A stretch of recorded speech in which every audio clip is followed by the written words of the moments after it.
rock stars, welcome back to String and Story. My name is Holly and Knight, and it's my job to guide you to quilt and to live with confidence.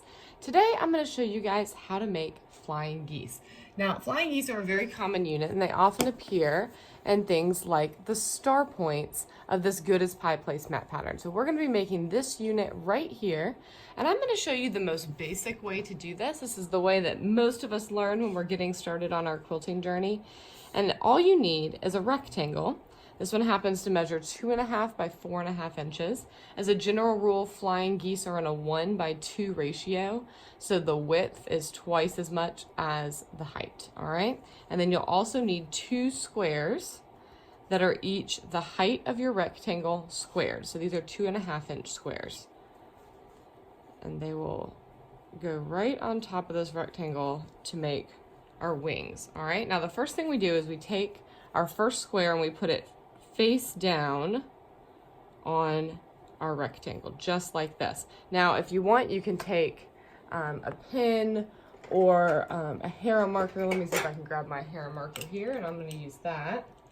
And this just helps make the whole thing a little bit more neat. But we'll take our hero marker and we will mark corner to corner. You can see just that shiny little line that I just made. You could do this with a pencil as well, since this is on the back of your flying geese. This is not something that you necessarily need a special tool for. I just happen to have my hero marker close by. Then we're going to sew corner to corner along that line that we just made. Let me see if I have a little ender here. Here we go. This will keep me from having long thread tails.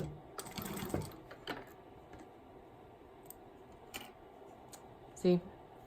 And you can see already where our little goosey goose is going to be, all right?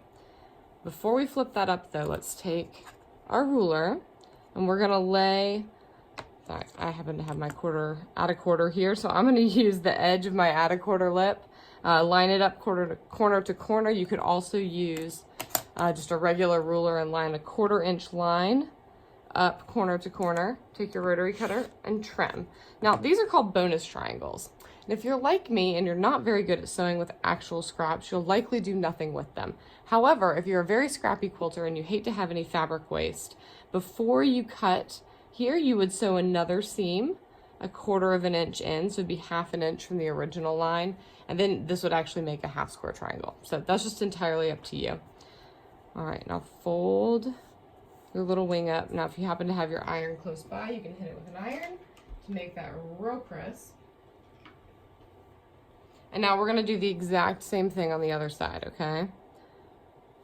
Line up our square. Notice how they overlap. That is good. That's gonna make our seam allowance there at the top so that we get a nice, sharp, goosey goose point, okay? And again, line up that ruler corner to corner. Make a quick little mark. You could also drop a pin in these if you want this whole thing to be just a tiny bit more stable. And sew right across on that line.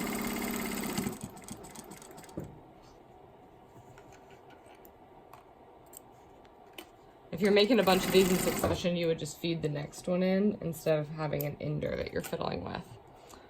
All right, trim. That 1/4 inch line goes corner to corner right on top of where we just sewed, so that when we trim, we get a nice 1/4 inch seam allowance.